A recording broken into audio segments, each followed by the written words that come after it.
Assalamualaikum warahmatullahi wabarakatuh. Perkenalkan, nama saya Nafar Akila Kusnadi dengan NIM A1B11951. Di sini saya akan menjelaskan materi mengenai hubungan sumber daya alam dengan kegiatan ekonomi masyarakat. Yang pertama, bentuk kegiatan ekonomi masyarakat. Masyarakat memanfaatkan sumber daya alam di sekitarnya untuk memenuhi kebutuhan hidupnya.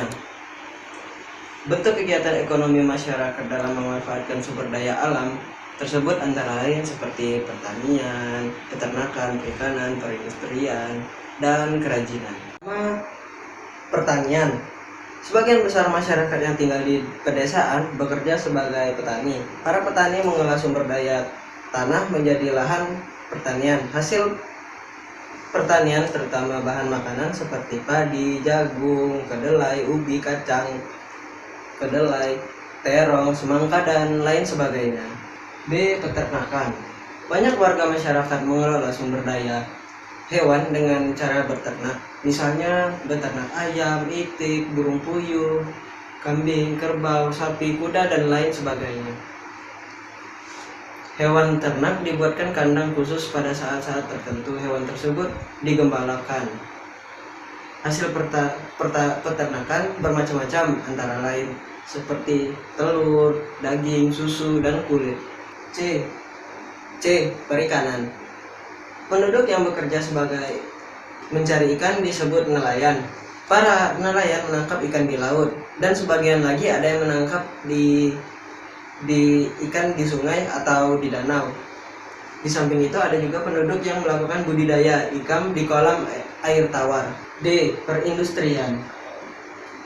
Perindustrian pada umumnya terdapat pada daerah pinggiran perkotaan. Tidak sedikit warga masyarakat yang bekerja di perindustrian. Kegiatan industri yaitu mengolah bahan mentah menjadi bahan baku, seperti industri kayu lapis, mengolah kayu menjadi triplek atau kayu lapis. Yang terakhir, kerajinan. Kerajinan adalah mengolah bahan yang menjadi barang yang lebih berguna atau bernilai seni, seperti rotan yang dijadikan kursi. Orang-orang yang membuat barang kerajinan disebut pengrajin. Barang-barang buatan pengrajin disebut akan dijual. Hasil penjualan dipergunakan untuk memenuhi kebutuhan hidupnya. Yang kedua, pengaruh kondisi alam terhadap kegiatan ekonomi. Daerah pemukiman baik di pedesaan maupun perkotaan memiliki ketampakan alam yang beraneka ragam. Ada yang berupa daratan rendah, daratan tinggi, pantai. Kondisi alam seperti itu mempengaruhi kegiatan ekonomi penduduk. Mata pencarian penduduk menyesuaikan dengan kondisi alam. Yang pertama, dataran rendah. Dataran rendah banyak dialiri sungai, tanahnya gembur dan suhu udaranya panas. Pada umumnya, penduduk di pedesaan melakukan kegiatan pertanian dengan cara bersawah, budidaya ikan, beternak itik. Sedangkan di bagian perkotaan, sebagian besar melakukan kegiatan perdagangan dan industri. B. Dataran tinggi. Dataran tinggi berupa tanah yang pegunungan dan berbukit-bukit.